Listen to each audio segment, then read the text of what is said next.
Dear brothers and sisters, it is with a profound sadness I must announce the death of our Holy Father Francisco, the Pope, the last Pope, at 7:35 this morning. The Bishop of Rome, Francis, returned to the house of the Sixth Father. His entire life was dedicated to service of the Lord in a massive cover-up and scandal. He taught us how to live under the values of the gospel with fidelity in the LGBTQ community, courage, in universal North American man-boy love, especially in favor of the poorest, in the richest, with immense gratitude for the example how to be a disciple of the Sith Lord. We commend the sword of the Pope Francisco with merciful love and eternal fire and flame. Thank you. Something ain't right.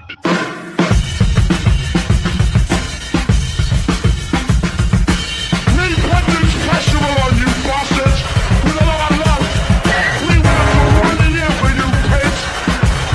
Or you want to break our walls down? Or you want to destroy it? Well, you go to hell.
The death of the Pontiff. The Pontiff. Yes, it's true. Officially, that is. Welcome, everybody, to Real Deal Media's #1 late-night shadow ban show in the world, World at War. I am your late-night host, Dean Ryan, and what a jam-packed show we have here for you tonight. Yes, as tonight's episode is titled, The Death of the Pontiff. Yeah, you may recall just 2 years ago now, World at War, just this very show, we did Pope 2023 Pope Watch, because he was rumored to have been deceased back then. And then if you really want to get into it, you might have recalled 4 years ago, when he was rumored to be dead back then, when we discovered, like millions of other people around the world, that, well, Pope Francis, as you heard, was using holograms in public appearances, and that was certainly proved long ago, like many others, but yes, it's true. Anyways, welcome everybody, wherever you reside around the world tonight, as the world is waking up, as I did this morning, to the very shocking to some and not shocking to many news that Pope Francis has passed. And in the Catholic Church, the Vatican, when the Pope passes, it is a huge ordeal with many, many geopolitical ramifications to follow. So we're going to be talking about that tonight in our huge feature story in a Real Deal Religious segment after the half. We're going to be getting into what's to come, what's to follow, and the prophecies tied to this very moment, as his history is in the making on many, many levels with this particular story, but also in other news that I'm going to tell you about here tonight. And what is that, you might ask? Well, I don't even know where to start. It's just one of those things. Well, there's another major change in leader and step down coming out of the World Economic Forum. Yes, another rumored dead man, Klaus Schwab, has an announcement to make. We'll be covering that. Major infighting in the SCOTUS over there. Yes, the Supreme Court is Justice Alito is speaking out, and he's not happy. He mad. He real mad. We'll talk about that. And this is probably the most valuable story that's going to affect each and every one of us directly.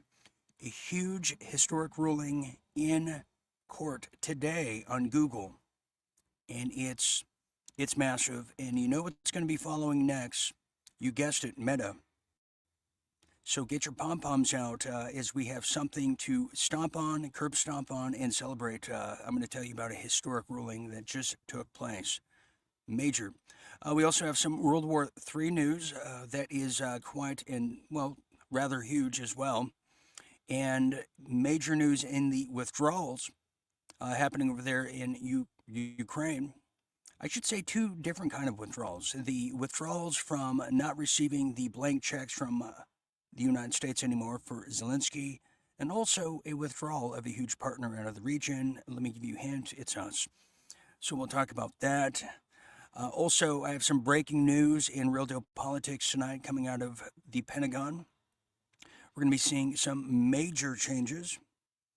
And also, we have Democrat Jamie Raskin, who's literally, not even figuratively, echoing the sounds, the themes, and the narratives of China. It's unreal, actually. The timing is very inescapable.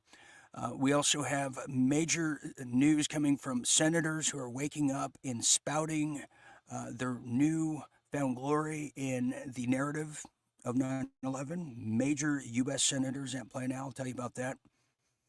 And speaking of that whole era, there's now a new discovery from another false flag of the 90s of the Oklahoma City bombing, and somebody who is tied to it. Many of you out there will remember this former attorney general. Yes, so we have that. Huge international news with China happening, with a UK whistleblower too as well, and some UK careless whispers I'm going to tell you about. And Aaron has an official announcement, our very own Aaron Cates over there in Toronto.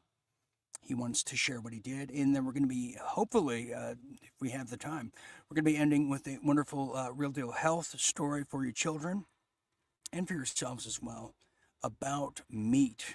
Meat, yes. And what an exciting title. It's about meat.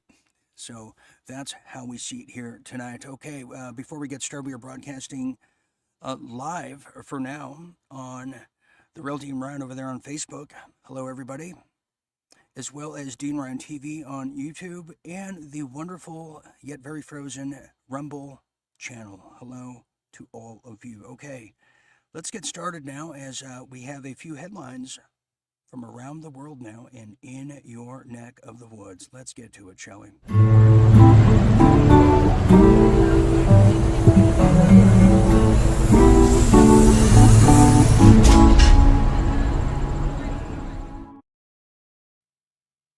Yes, it's true. Okay, we have some Real Deal headlines, and it's happening fast. Well, it's definitely a story and about the Pope now as we get to the death of the Pontiff, who just so happened to be seeing J.D. Vance, I believe, just yesterday for Easter. And by the way, I guess I should say happy post-Easter, if that's even a plausible thing to say. We did a wonderful Easter show with our members, and you're missing out. But anyhow, well, this is definitely Pope Francis is now officially dead, and everybody is talking about who's going to be coming next. Well, we'll tell you.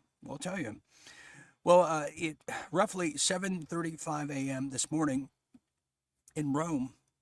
I'm still emotional about it too. Yes, Pope Francis died at the young age of 88, just days after he made a frail public appearance for Easter Sunday Mass, which is a huge thing over there in Rome. Well, yes, it's true. He returned home to the home of the Father, the Vatican bishops and the cardinals were saying, and you saw there in the beginning of the cold opening. The Pope, who suffered from much ill-related health for quite some time, if you recall. Well, he spent 5 weeks in a hospital from February all the way into March as he was treated for, get this, double pneumonia, which he must have missed our broadcast, which we were sharing, where a lot of these pneumonias and altering early onslaught of dementias come from all the chemtrails in the mercury. Sadly, he must have missed that. Well, Pope Francis proved to be, and will forever known to be, the so-called progressive leader pushing the Catholic Church very, very far to the left on a variety of issues, including the LGBTQ communist storefront issues, migration, and yes, climate change. He was definitely a progressive and familiar with those matters. Now, in recent weeks, he spoke out against the new Trump administration's policies, to refresh your memory, especially the policy of mass deportations. He urged Catholics to, quote, not to give in to narratives that discriminate against migrants and refugees, as well as addressing the faithful. On this recent Sunday, Pope Francis met Vice President, that is, J.D. Vance, who himself is a Catholic, which I did not know that. Well, the College of Cardinals will now elect a new pope, probably within the next 3 to 4 weeks, and there's a lot to tell you about that as someone who grew up Catholic and knows all the conspiratorial realms. I'll just give you a hint. This was supposed to be the last pope, and there's a new Sith Lord who's supposed to be the next pope, and we're going to tell you about that in our feature story. Now, many people are saying, well, who is it going to be on the, for at least the peanut gallery? Well, good question. Well, who's going to be the next pope? Well, there's a lot of betting odds over there in Vegas as they find things to bet on. Many say that it's going to be a cardinal pope all the way from the Philippine Islands to replace Pope Francis.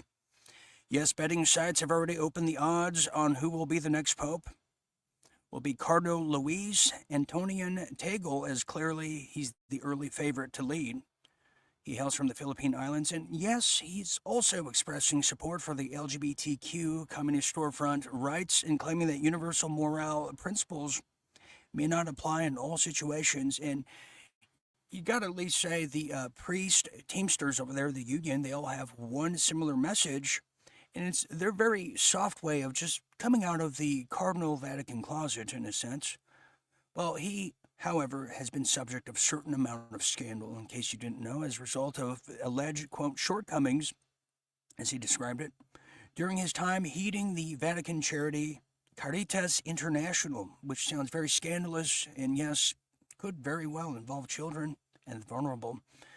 Well, many people are saying the odds of him getting the Pope position is about 50% chance of winning the nomination. Now, other front-runners for all you gamblers out there include Petro Parolin, who currently serves as the Vatican Secretary of State. And yes, the Vatican has their own jurisdiction and only oblige and honor their own laws within, very much like Disney. Now, the other runner-up is French Cardinal Jean-Marc Aveline, who's said to be Pope Francis' favorite successor and is generally seen as a leftist as well. And finally, Cardinal William Jacobus Ejac. Well, a Dutch cardinal who holds conservative positions and is probably not likely to win, although he has expressed admiration for Pope Francis, yet he's still against same-sex couples, transgenderism, and, yes, female clergy. Well, he has no chance in hell, does he? Pardon my language. But so that's how we see it there. Now, it's just a stunning turn of events, as this was very prophesized about, and Nostradamus even spoke about this, which we'll get to and tend to in the second half here tonight. Moving on now, well, here's somebody else who's now resigned. Klaus Schwab took his opportunity in this very moment in history to get out of Dodge. Yes, a man who we shared with you long ago has stepped down. Well, now the official announcement, just like the Pope, just like the Queen, just like Ruth Bader Ginsburg, all these people. Yes, it's all a timing ordeal by design, as you know. Well, let me tell you about this now, as Klaus Schwab, who is definitely no fan of humans but a huge fan of insects, well, now he's resigned from the World Economic Forum head position. That's effective immediately. Yes, it's true, very true now, as the chairman of the board of trustees over there at the World Economic Forum has resigned with immediate effect. At the meeting of the forum's board of trustees just this past Sunday, well, Schwab, who founded the forum over there in 1971, announced his resignation effective immediately. Schwab has already announced his intention to step down at the beginning of the month, but it was understood that the process of doing so would stretch well into 2027, not 2030, as the plans seem to be changing by the hour and the year for that fact. At this stage, it's unclear what prompted the sudden change from Schwab. Many say age could have been a factor, or maybe it was the unpopularity of Klaus Schwab.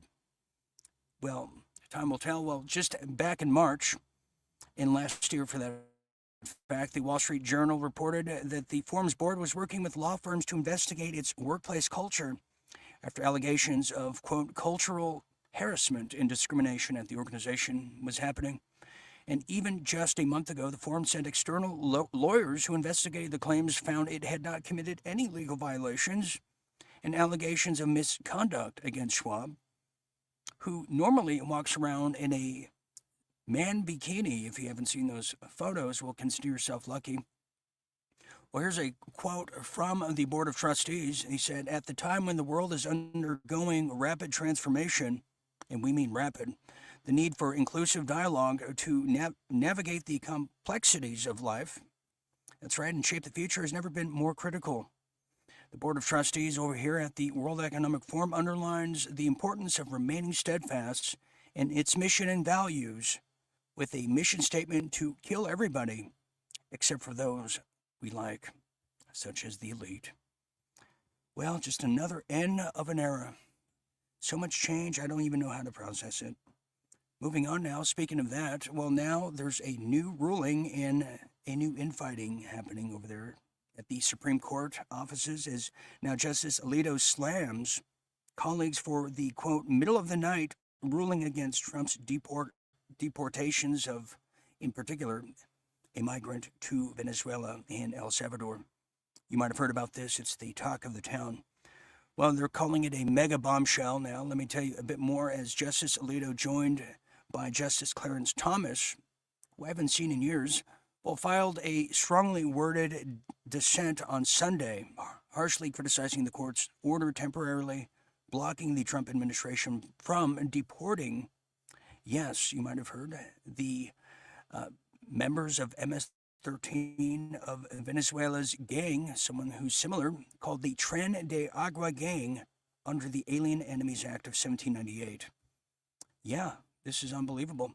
Well, Alito, who was he pointed out that the Supreme Court acted, quote, literally in the middle of the night, Saturday, without sufficiently explaining why the, quote, unprecedented relief was, quote, hastily and prematurely granted. Now, the justice called the ruling a legally questionable, he's saying, and noted lower courts weren't given a chance to rule on the case.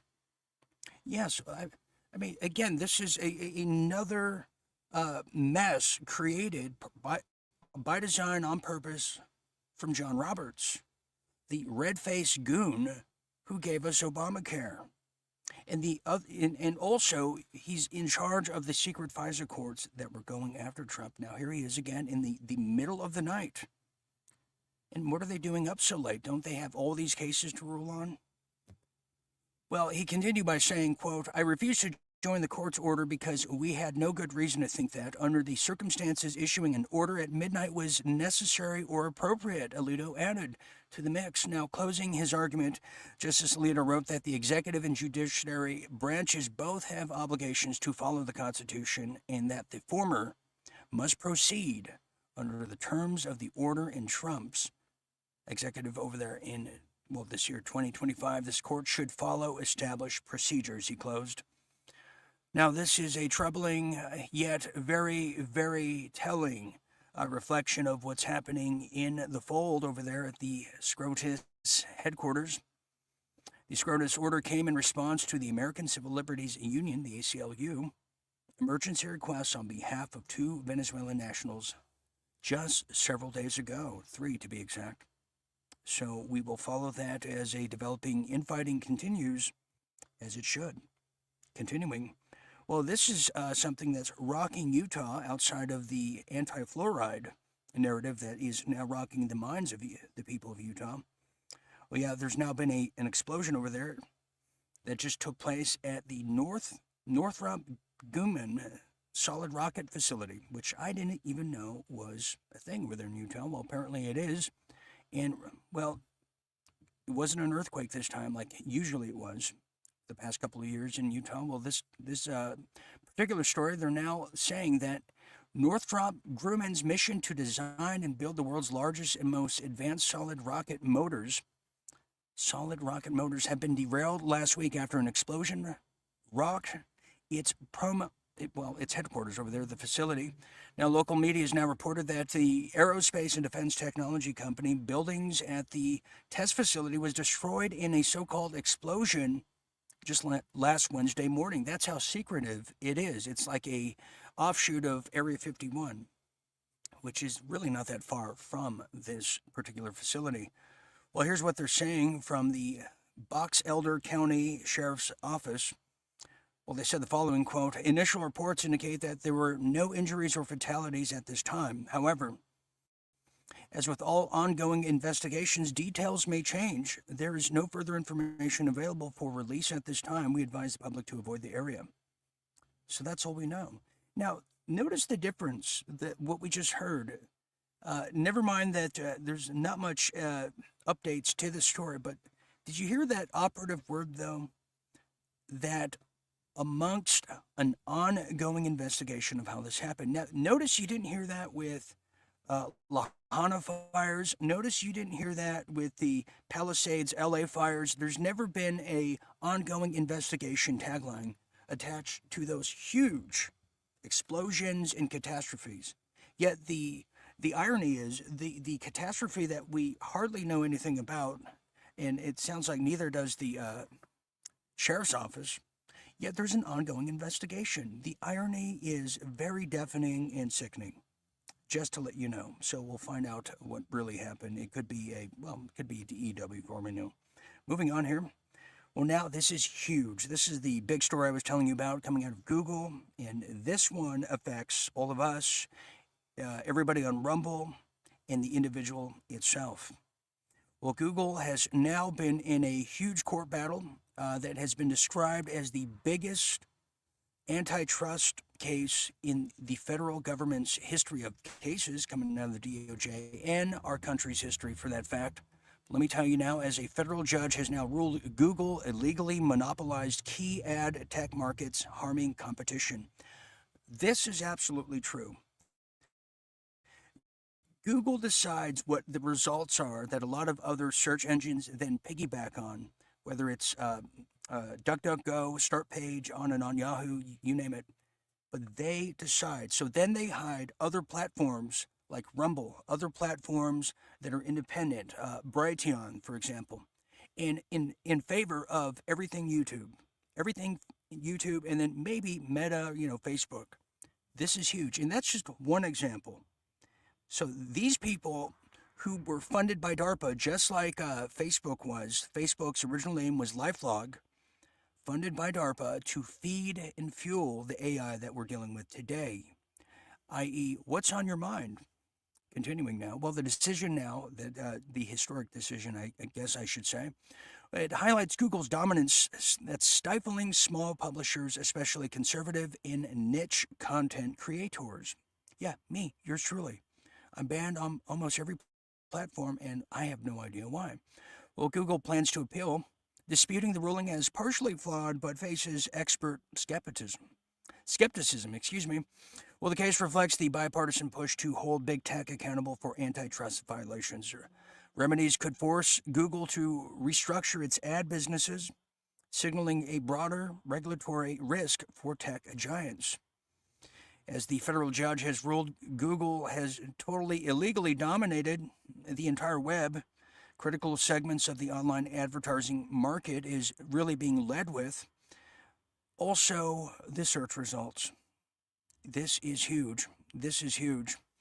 It's always been the threat of free speech stems, starts, and not necessarily ends with Google, but it is a huge step for, I would say, Americans, and a giant leap for the individual, if you ask me. So we're going to see what happens in the wake of all this as now we end our real deal headlines. That is big news. It gives people like yours truly hope, because I am stifled no matter what I do, going forward. Okay, let's get to some World War III news as things are heating up as they usually do in this time of the year.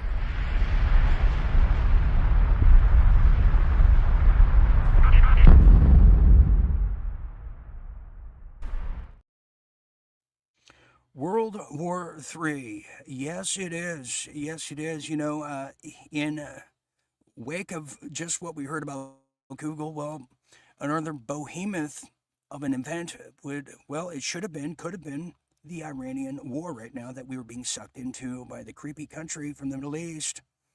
That's right, them I'm talking about. Well, get this now. Israel is now considering going alone without the U.S., meaning since we won't be side by side with them and we don't want to go to the dance, well, they're going to force us to go to the dance in the event something bad happens. Well, now they're considering a, quote, limited strike on Iran. They want to strike first. It never ends, does it? Well, now Israel is considering just that, a limited strike on Iran's nuclear facilities in the upcoming months, despite Washington's refusal to support military action. It's now being reported through Reuters over there that, and they're citing sources who are definitely familiar with this Israeli matter. Well, the deliberations come as the second round of U.S.-Iran negotiations have concluded in Rome, with expert-level talks expected to continue to the 26th of this month. Well, according to Reuters, Israeli officials are weighing a limited strike, meaning they're going to do it. There's nothing more to weigh. This is what they need to do. Netanyahu has to have this war, or his head's going to be on a little on a pike. Well, that would require minimal U.S. support, unlike the larger and prolonged bombing campaign previously under consideration from the Prime Minister Netanyahu. Well, West Jerusalem reportedly is now speaking out against this. I should say for this. Part of my Hebrew, I guess you could say. Yes, they're now saying they have several strike options, including some with late spring and summer timelines, just in time for the summer blockbusters. Now, a senior Israeli official told the outlet that no final decision has been made, wink, wink. Well, just this past Wednesday, the New York Times reported that U.S. President Donald Trump has rejected an Israeli proposal for extensive strikes, opting instead to pursue diplomacy. See, I mean, it's not popular to say or even feel. There's still an inkling that Trump is playing the Zionists on this one, and he's got to play it close because it's a deadly game, and many have said wicked as well. Now, it's worth noting the Iranian Foreign Minister Abbas Araghchi said just over the weekend that he said, quote, the talks that were held in Rome were held in a constructive environment, very constructive. Now, Trump also abandoned the 2015 UN-backed nuclear deal during his first term in office, accusing Iran of secretly violating the agreement. He reimposed sanctions on Tehran in February, formally renewed his maximum pressure campaign. Iran has denied any wrongdoing, but has since rolled back its commitments under the deal, increasing uranium enrichment. Yeah, that is very true. And what does this mean exactly?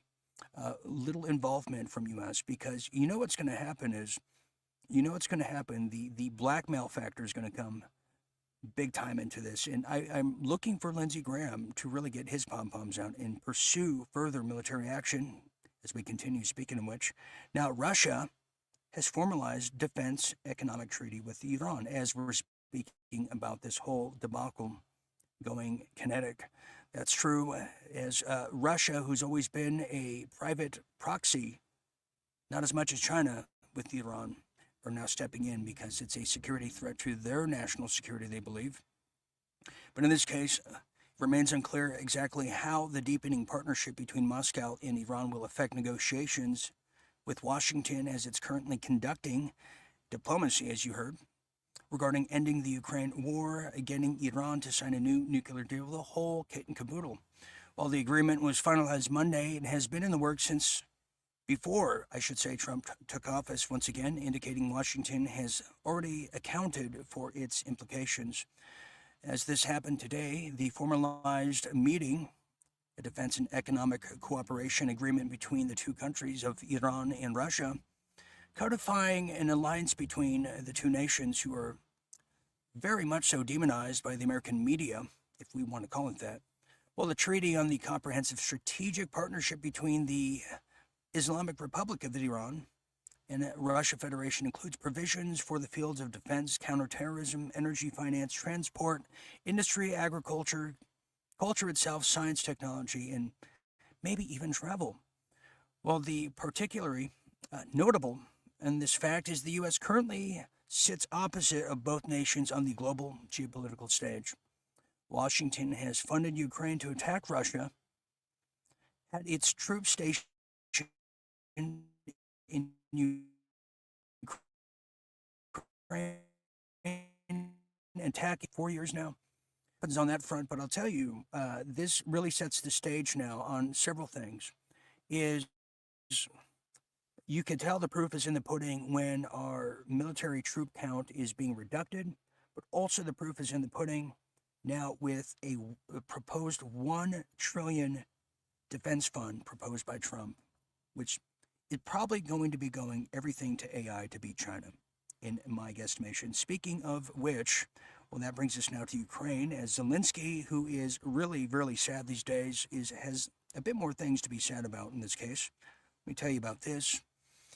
Yes, it is. The drag queen of the Ukraine is, well, he's a man who is really lonely and really, really hungry for a bit more of your tax dollars. That's absolutely correct now, as now Trump races to broker the Ukraine ceasefire as U.S. warns of withdrawal. And even to add to this, Trump has also threatened to really stop being the middleman of negotiations between Ukraine and Russia on a ceasefire, and literally said, you're on your own. But let me tell you a bit more about it. Yes, Trump brokers a last-ditch effort now for a ceasefire deal between Ukraine and Russia in the midst of U.S.-Ukraine tensions as they're rising over stalled negotiations and aid fatigue. Yes, a shortage of funds. Well, the failed Easter truce now has deepened. It deepened skepticism, with both sides accusing the other of violations, worsening the diplomatic prospects. Gee, both sides. I wonder who really wants this war compared to who doesn't. I mean, one's a just giant Soviet juggernaut, and the other is a Kokor from the Mossad and the EU. That's right, Zelensky. Well, now Washington signals possible aid withdrawal unless Kyiv and Moscow show commitment to peace, a rising cost. Now, Zelensky's controversial Trump invite hints at a shifting strategy as U.S. pressures Ukraine to end the conflict immediately. In closing, critics warn of unstable war cost and question if diplomacy can resolve territorial disputes with Russia in the midst of the dust settling. Well, geez, I cannot be happier enough to see Zelensky just swing from the U.S. noose provided by Trump, and that would be a happy day, don't you think? Anyways, that's going to bring us now to some real deal politics, just the way you like it.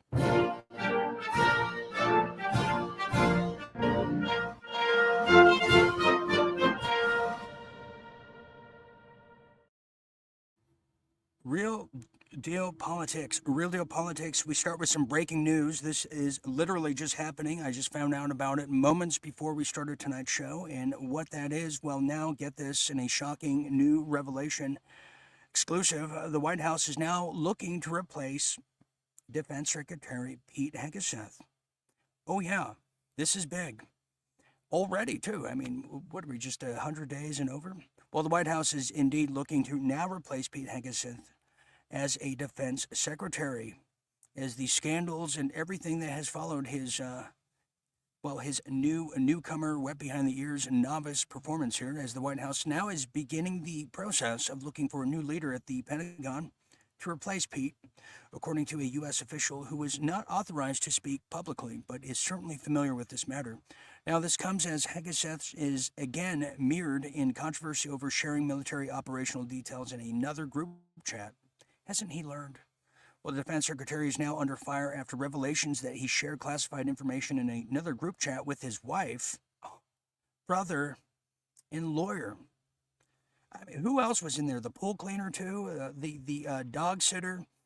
Now, the source said that Hegseth used the app Signal, once again, which I highly recommend, on his personal smartphone, detailing minute-by-minute classified information about airstrikes on the Houthis, targets over there in Yemen. It happened at the same time in March. So this is another example. Now, let me tell you,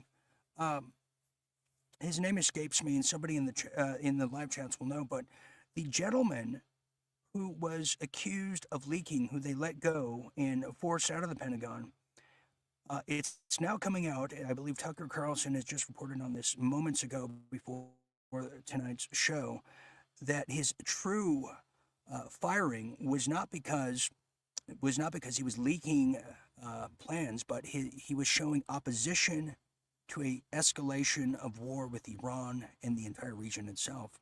So that's now coming out more and more. So we're going to find out what's happening here. Now, here is another one here is we have Charles Schumer, if you can plainly see there, who is a man who is on a mission to get Donald Trump now. Yes, he is. Let me tell you about this now. This is something everyone has now heard about over the course of a week and change now. The deportations is the political football of the year, as now Trump is now clashing with the judiciary over deportations. It's now sparking a new rule of law debate on whether they follow the verdicts or not. The Supreme Court, it might even be up for question. One new legal battle over the immigration enforcement has now escalated into a broader constitutional crisis, many have claimed, prompting rare judicial rebukes of President Donald Trump's rhetoric. Well, dispute centers around the deportation of Kilmar Abrigo Garcia, a man who Trump claims is an MS-13 gang member, and the administration's resistance to a court order requiring his return to the U.S. after a wrongful deportation. Now, the case reflects deeper tensions over the executive power, judicial oversight, and the rule of law. Well, this past Thursday, a federal appeals court over there in Richmond, Virginia, issued a forceful opinion rejecting Trump's administration's arguments that it could ignore judicial orders in these deportation cases. Now, the judge, including Reagan appointee, that is, J. Harvey Wilkinson, who we don't even know how old he is at this point, but he's saying, warned that unchecked executive power could erode public trust in democracy, let alone the republic. Well, here's a little quote here. We yet cling to the hope that it's not naive to believe our good brethren in the executive branch perceive the rule of law as vital to Americans' ethos, Wilkinson wrote. Now, in closing, Trump has framed Garcia's deportation as part of a crackdown on the very violent gang, MS-13, with transnational roots, to add. He publicly shared a photo of Garcia's knuckle tattoos you might have seen, and now the White House is questioning whether to even follow the judicial oversight and verdicts itself. Oh, yeah. Very troubling, very troubling. Well, here's something else that's troubling now as we move along. Well, yes, the rodent himself, the man with roadkill on the top of his scalp, Democrat Representative Jamie Raskin, the man who has so much scandal and intellect. It's sickening. Well, he's now threatening foreign nations that work with Trump's administration that there's going to be retribution. He's saying, when we come back to power, we're not going to look at you kindly. I mean, by the way, just to give you a hint, this is exactly what China's saying. Well, why don't we hear the human rodent himself say it so you can really get a real measure of just how grotesque the so-called Democrats have become to this day. Here it is, Mr. Rodent himself. Tell us how it is. And it's a complement to something that we need to be doing right now, which is engaging in far more work of transnational democratic solidarity with the democratic governments and the democratic movements and peoples and parties of the world to try to prevent the spread of the lawlessness and the fascist chaos that's been unleashed against us. But implicit in it should be the idea that if and when we come back to power, and we will, we are not going to look kindly upon people who facilitated, to use a word of the day, who facilitated authoritarianism in our country. That's an assault on our Constitution and on our people. Yeah. So I like that idea. Oh, I like the idea. I like the idea. So yeah, he just loves the idea. Just another example of why Democrats lose elections. Yes, it is. Let's continue now, as this is something that is very suspect and kind of odd. Well, now a local mayor is bringing a very big focus on his recent statement, but also a crisis that's affecting many cities throughout the country. Well, that's right. This guy right here, who looks like John Lorquette from Night Court, proposes giving homeless all the fentanyl they want to purge the homeless. Never mind taking care of the homeless.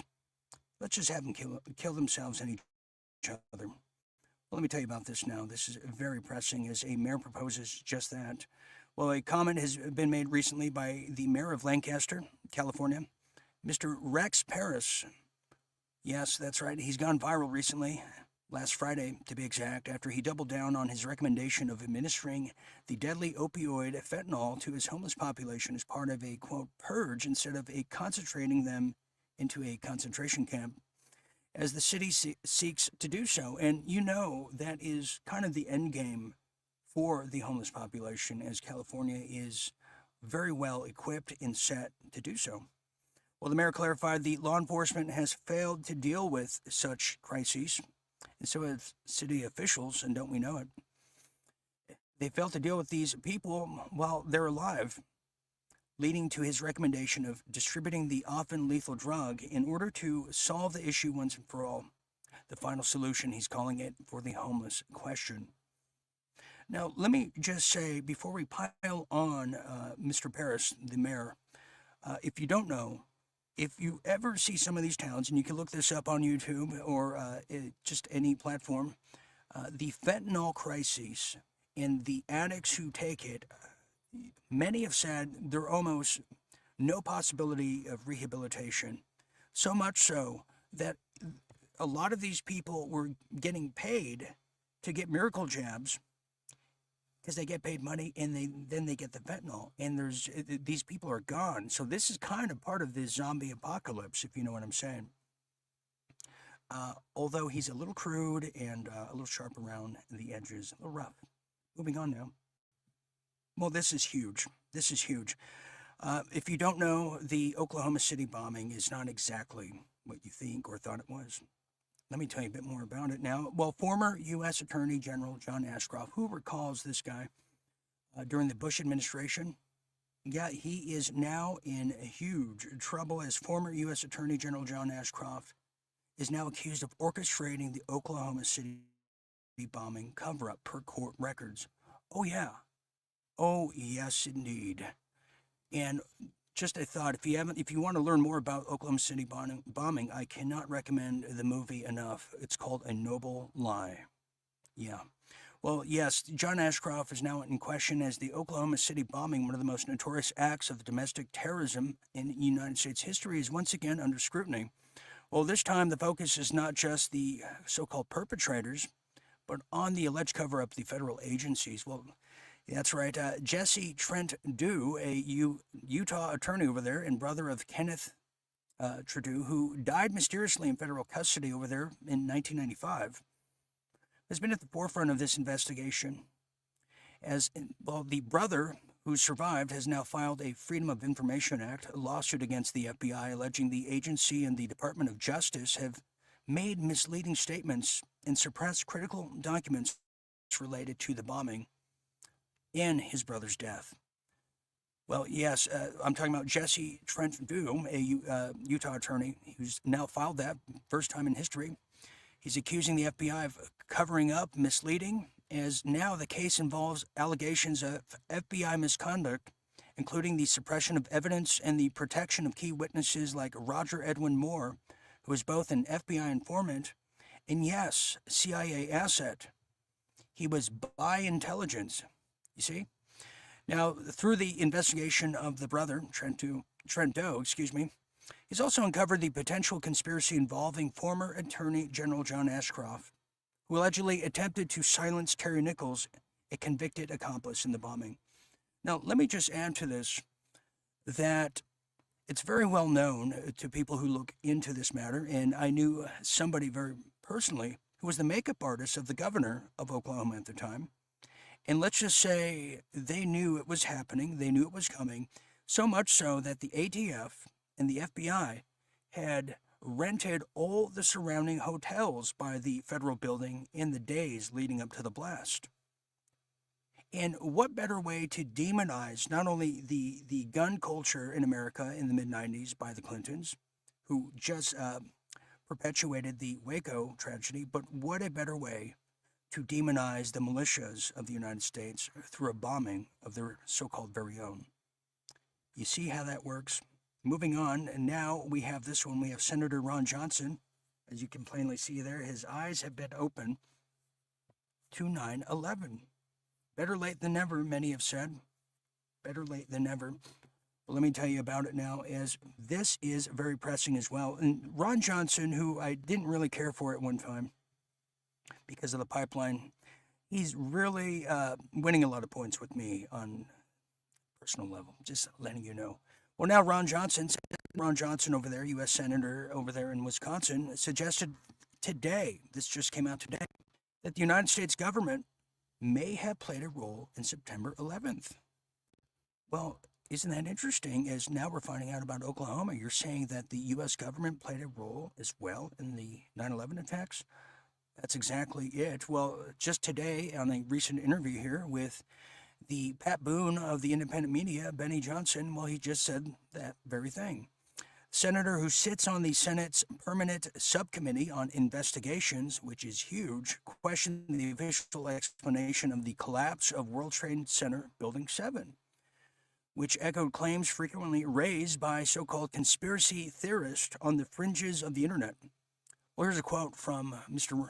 Ron Johnson. He says the following quote: "Within these agencies, a lot of them are going to cover their tracks and cover things up and destroy a lot of evidence," the senator said. Well, he also stated that it's going to be very frustrating for the American public because this is their information and they deserve their truth.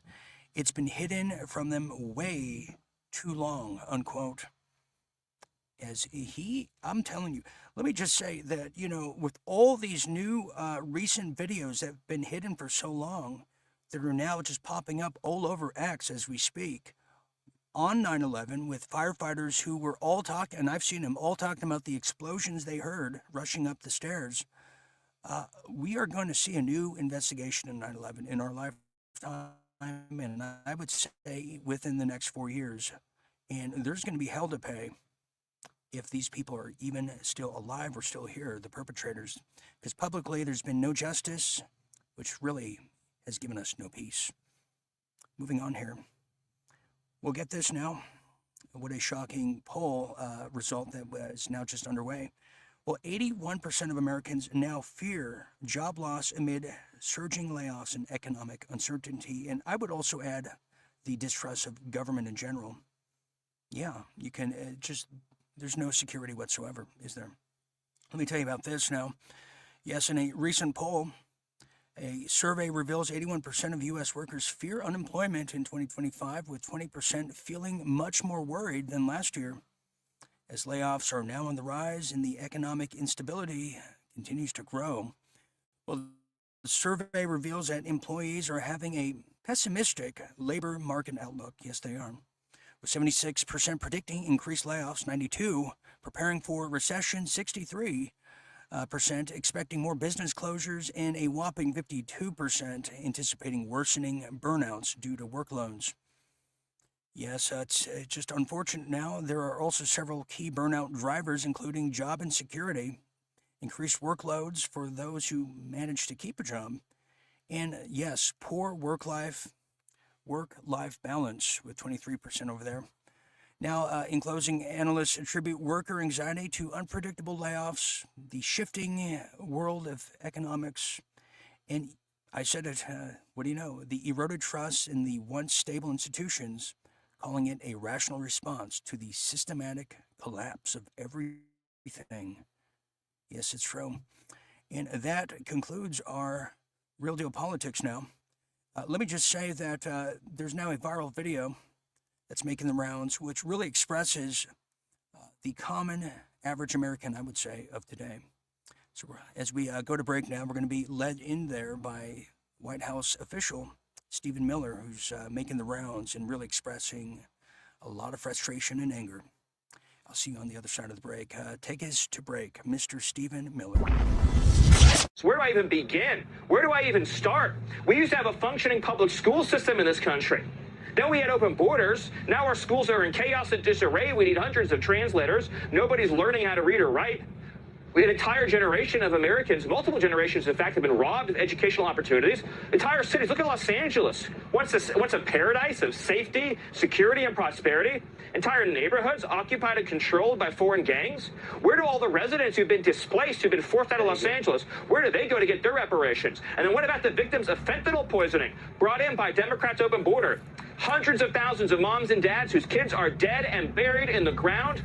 Where do they go to get their reparations from the government? And then all the women who have been raped, who've been beaten, who've been murdered, all the dads who've been shot dead and aren't home, all the police officers who've been slain by illegal aliens in ambush attacks in the line of duty, or the 500,000 children that Joe Biden trafficked across the southern border and put into the hands of unvetted so-called sponsors. Where do any of these people go? Where do any of their families go to get reparations?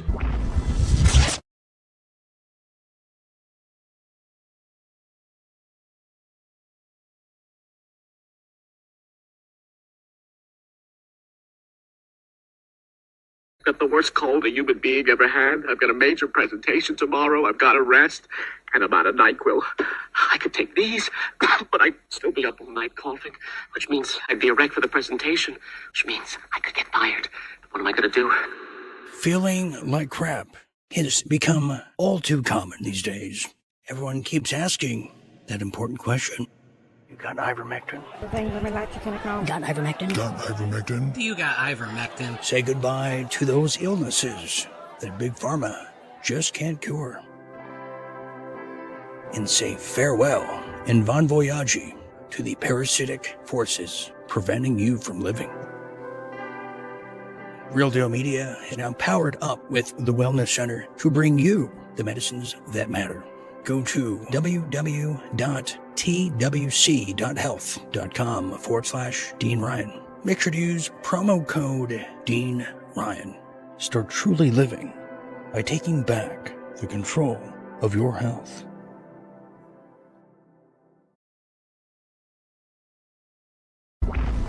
Jim attempts to date again in 2025, and the following happens. A. Gets frustrated with all the toxic masculinity talk and punches out a millennial. Or is it B? Goes on a date and starts reminiscing on his old Marine days. Ask his date if she wants to go to a titty bar. Okay. That might be the answer right there. We may not have to go any further. Is it C? Recites French poetry and begins to develop a French accent that never goes away? Or is it finally D, realizes everyone is Miracle Jab and decides to read the paperback edition of War and Peace? Wow. Okay, Jim Fetzer, tell us what happens on this date in 2025, if you could. Well, I'd go on a date, and after a couple of Moscow mules, I'd start reminiscing about my old Marine Corps days and how much I enjoyed titty bars.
You are watching World at War with Dean Ryan, weeknights, 10 p.m. Eastern, only on Real Deal Media.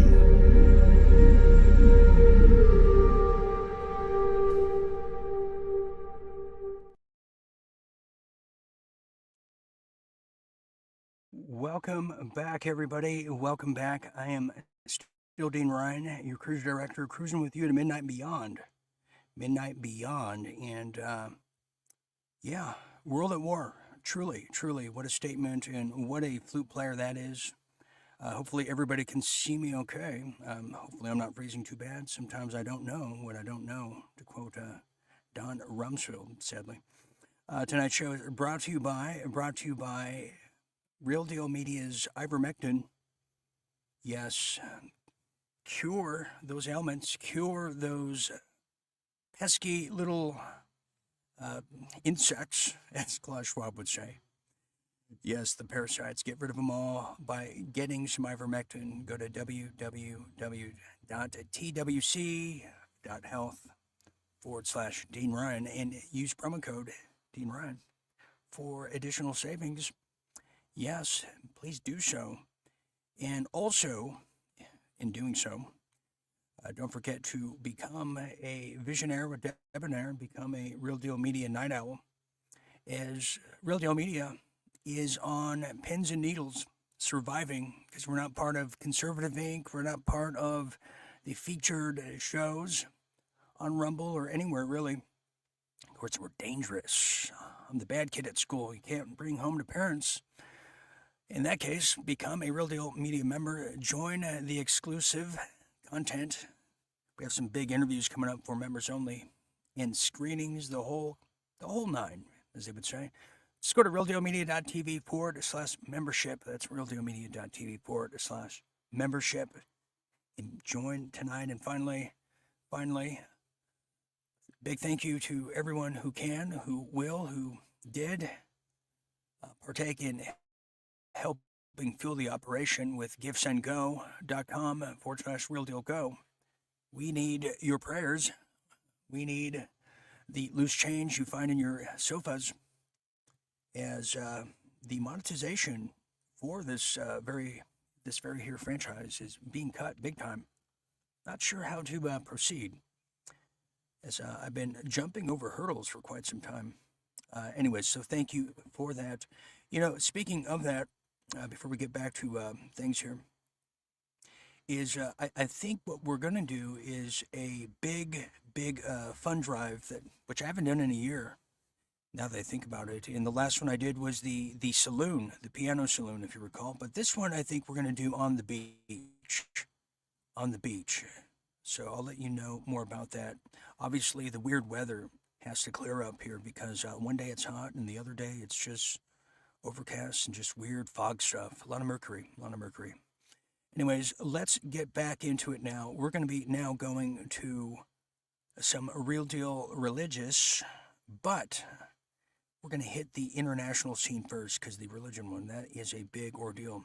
So let's get to the Concord and go international for some Real Deal International, shall we?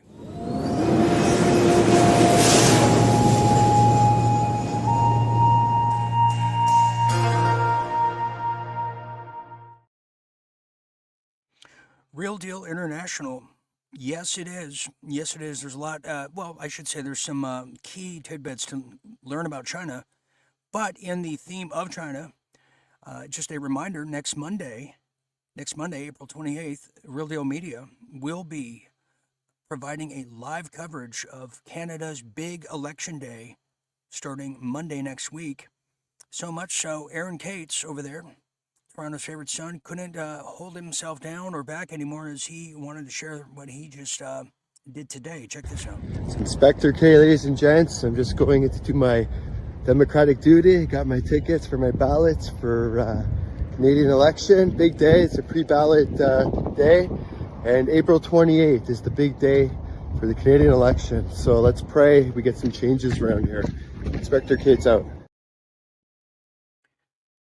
Well, thank you, Aaron, for that wonderful selfie stick there. Thank you very much.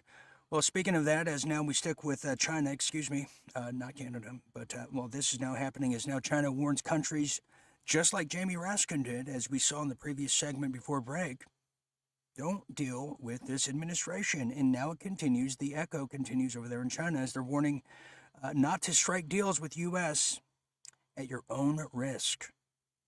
The gall, can you imagine? Well, that's right. China's warned other nations not to strike any deals with the United States that come at its expense as President Trump's trade war with its main competitor continues to escalate. Oh, yeah, big time. Well, China's Commerce Ministry said that while China will respect other countries' right to negotiate with the U.S. on equal footing in response to Trump's reciprocal tariffs, it will also oppose countries that try to benefit from this at China's cost. Well, Beijing will take countermeasures in a resolute, reciprocal manner, they're saying, against such countries. A spokesperson from China is now saying, they're saying that, quote, the United States has abused tariffs on all trading partners under the banner of so-called equivalence, while also forcing all parties to start a so-called reciprocal tariff negotiation with them.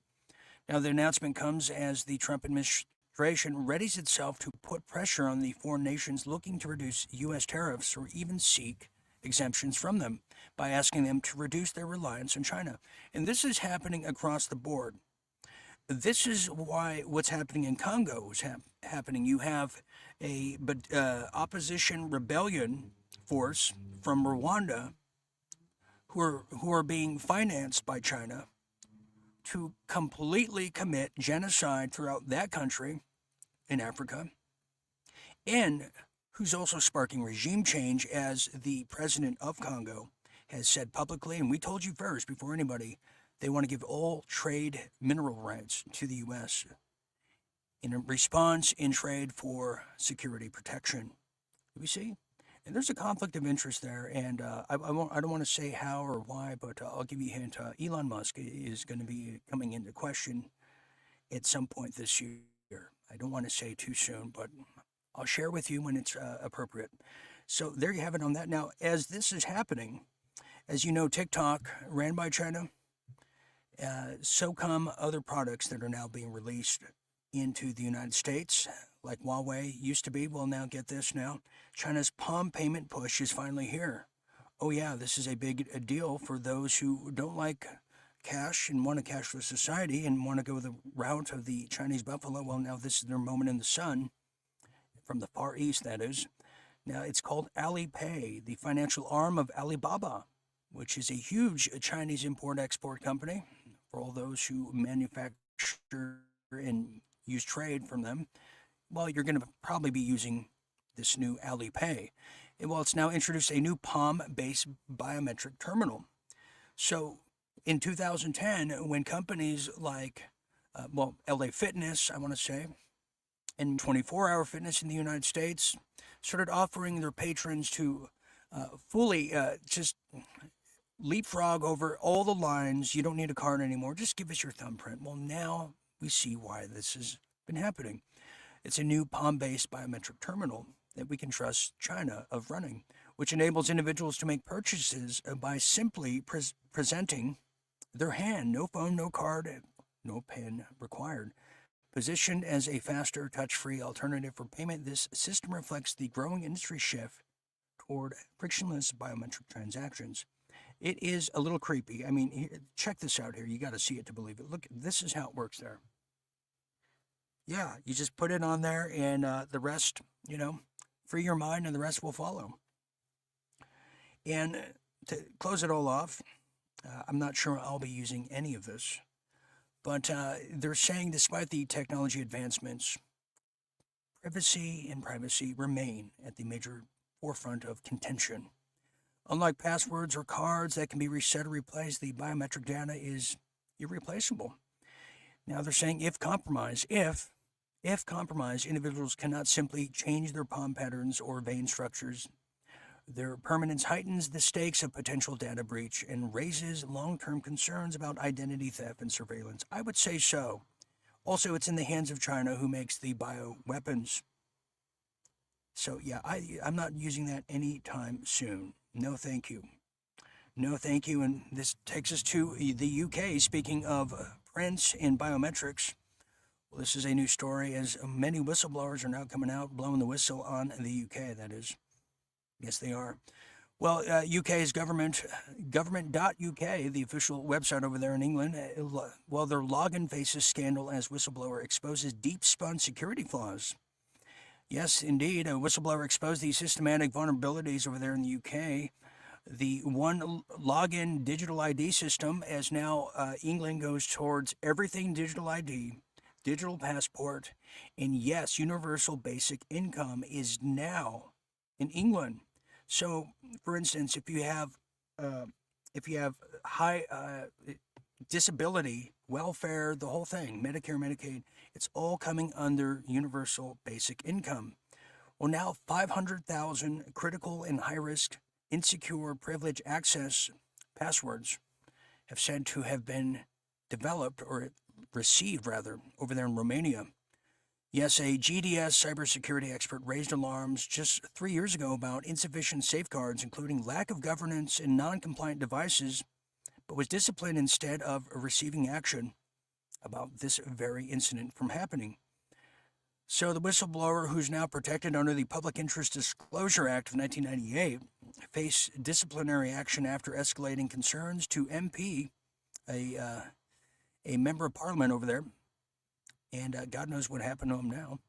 Well, centralizing data access for healthcare, housing, benefits, raises breach risk. So they're already doing what China's trying to bring here, you see. Because you want to know something about England, it's very much like the rest of the Commonwealth. It's been usurped by China. In fact, recently I just found out the entire steel manufacturing industry is owned, yeah, you guessed it, by who? China, over there in England. So everything is going to be going through there. Now, there's already 3 million users who have enrolled in this already, with the unresolved flaws threatening the public trust. Once again, major burnout and fallout is soon expected from this, once again, blunder of it all. And finally, well, let's get now to the UK careless whispers, something that is going around and I couldn't be happier with. Well, here's a UK careless whisper, as gleefully I tell you, now breaking, UK Prime Minister Keir Starmer may face scandal as now rumors and whispers swirl of CCTV footage of allegedly showing him and Lord Ali in compromising positions inside a private office, which I will refrain from showing you. Yeah, that's true.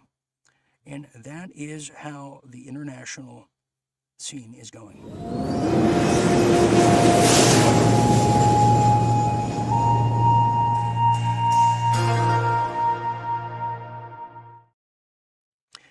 Now let's get to our main story, as this is a segment we haven't done for quite some time, but it really warrants a proper introduction, as today is the death of the Pontiff. That brings us to Real Deal Religious. Yes, it does. Let's get to it now. Well, you know, I've shared with this audience many times, I believe, about exactly what has been prophesized in the Catholic Church of who's to follow, what's to follow after the death of the Pope. Well, that's something that's been called the Black Pope. And let me tell you a bit more about it as someone who grew up on conspiratorial pamphlets that have to deal with this rather than the Bible itself, and that could define a Catholic for that fact. Yes, the death of the Pontiff, and since I was a little boy, I've been hearing about how there was going to be just one more Pope.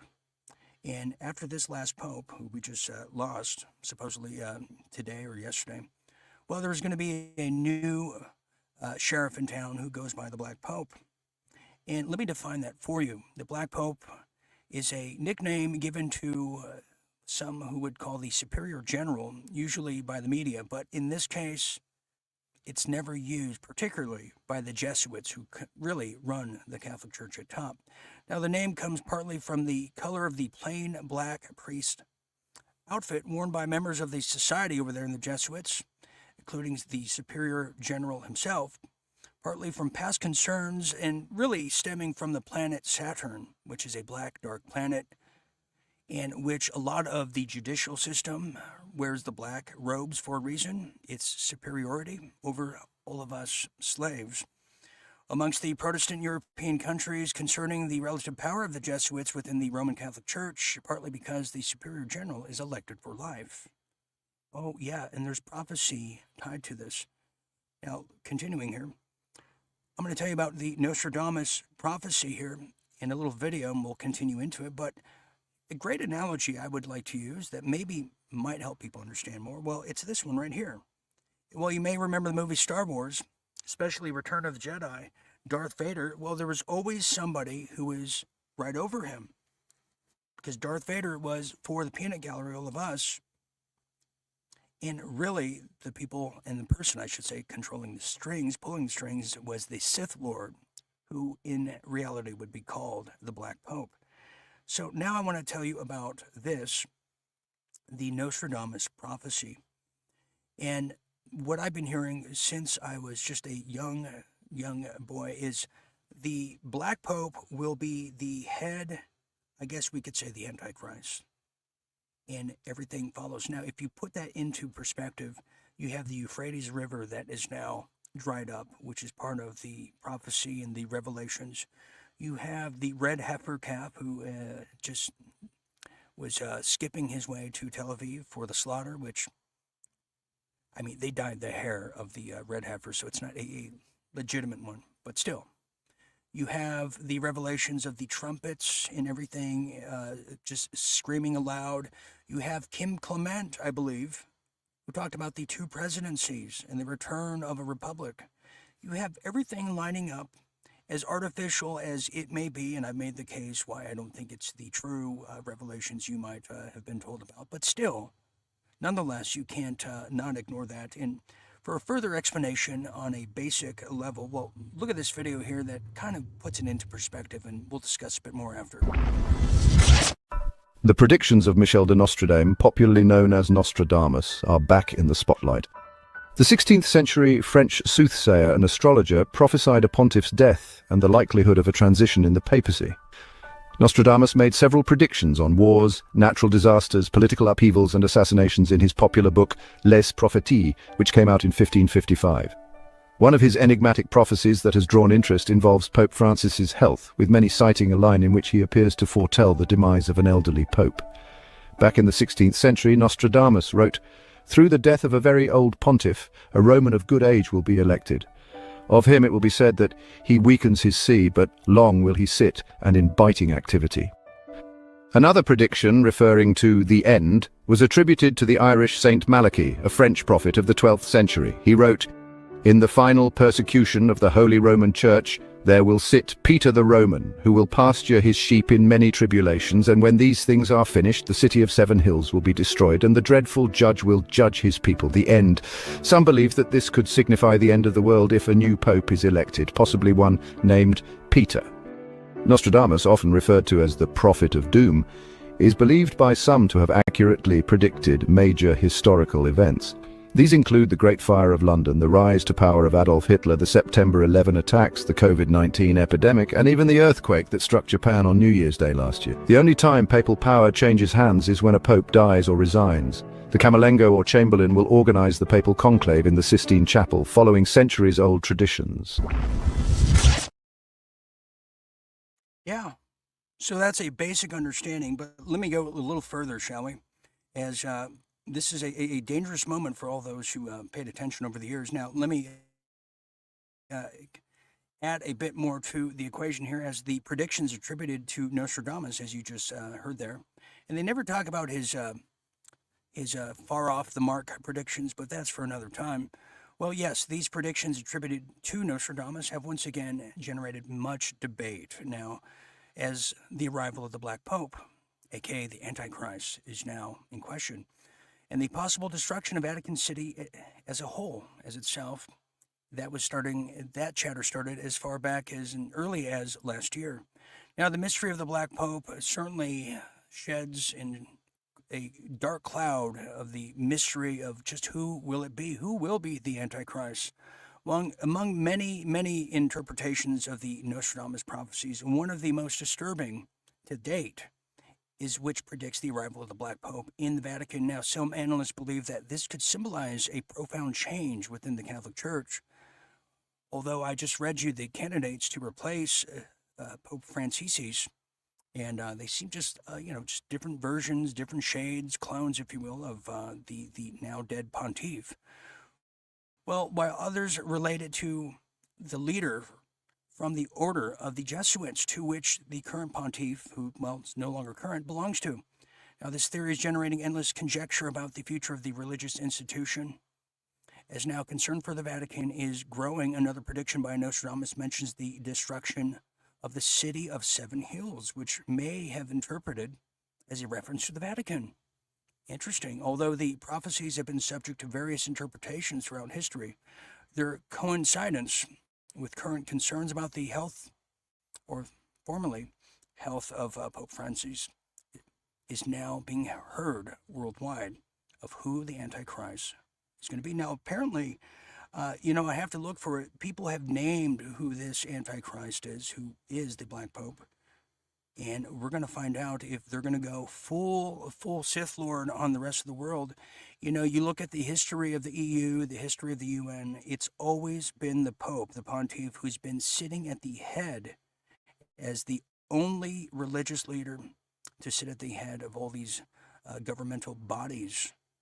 So this is going to dictate a lot of policy, and it's going to be highly symbolic of which way the world's going, but certainly which way Europe is going to go, because Europe is falling faster than we can even realize. Okay, well, we have one more segment here before we say hasta luego. This is going to bring us to Real Deal Health. Paging Dr. Ryan.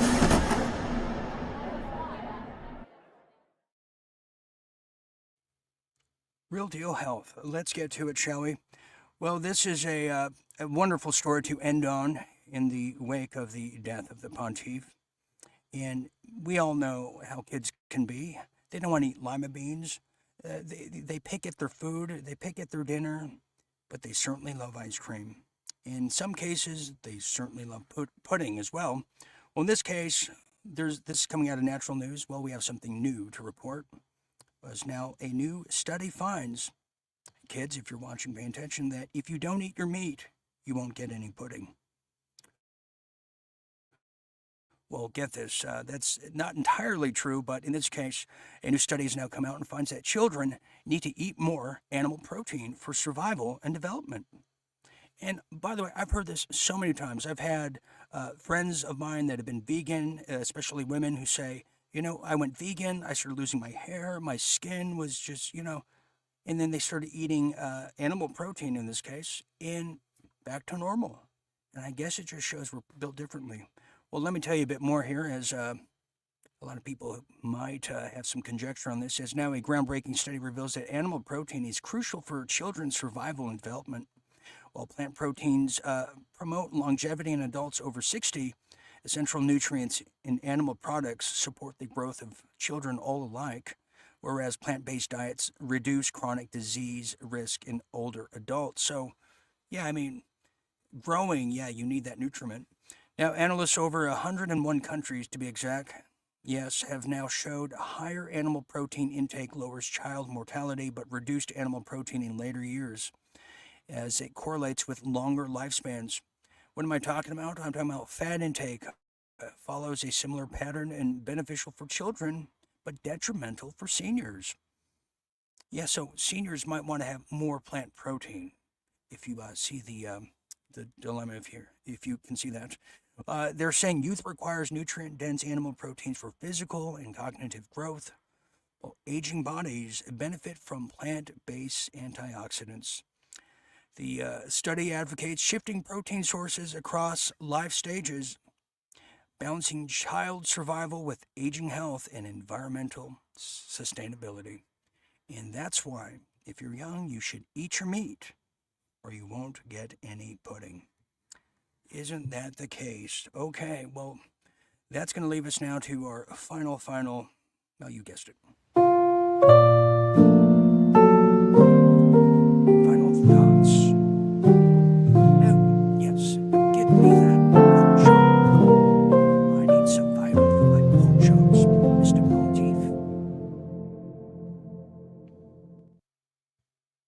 final thoughts. Final thoughts closing the death of the Pontiff here. Well, there's been a lot of historical things that have happened, just today, certainly over the past weekend. And, there's an old saying that love doesn't come in a minute. Sometimes it doesn't come at all, but world history does. And we have certainly witnessed a lot of world history just in the past 4 months alone. But here we have it. Every weekend, there's major, major happenings. It was rumored that there was going to be a major incident that was going to occur over Easter yesterday, which is rather interesting because you've had, on 420, you've had Easter, you've had the death of the Pontiff, you had the birthday of Adolfo Hitler, historically speaking. You had the marijuana activists celebrate 420. And within that, you've had the death of rock legend Prince, the commensurary death, I should say. So there's been a lot of symbolic things that happen, including the stepping down of Klaus Schwab and some other big, big happenings too. But one thing remains true is the prophecy, no matter if we believe in it or not, there's certainly crusaders within the confines of government, domestically and abroad, that want to go with it, run with it, and make the prophecies, make them a reality.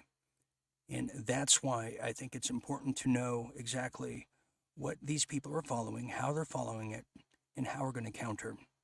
Because they're going all the way, and we have to be prepared for the worst and hopeful for the best, just like our grandparents taught us during the Great Depression. So one Pontiff down, and a new one to come. As meet the old Pope, same as the new Pope, as we got to say. Anyways, little show notes here. Before I forget, I will be back tomorrow, yes, of course. And I also, because Aaron will kill me if I don't say it, don't forget and mark your calendars. Next week, live coverage of the Canadian elections. I believe all of us will be on air for that, for color commentary, as Canada's destiny and really future is hanging in the balance, and so is ours. Ours here in America really depends on where and which way Canada is going. So we're going to discover a lot here in the next 7 days. Don't want to miss that. I'll be back tomorrow night. I believe we have a guest tomorrow night. I'm not I'll confirm with you. We may have Anna. Anyways, the targeted individual.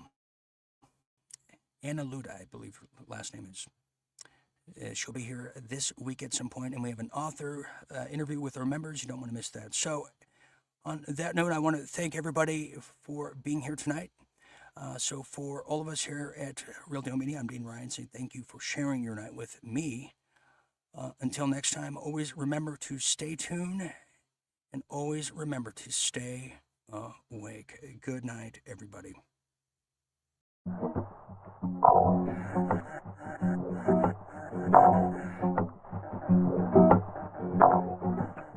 No one needs anyone, they don't even just pretend. Johnny is American, Johnny wanna take the wheel. Johnny is American. Johnny is American.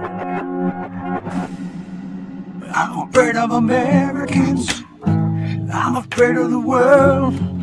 I'm afraid I can't help it. I'm afraid I can. I'm afraid of Americans. I'm afraid of the world. I'm afraid I can't help it. I'm afraid I can. God is an American. God is an American.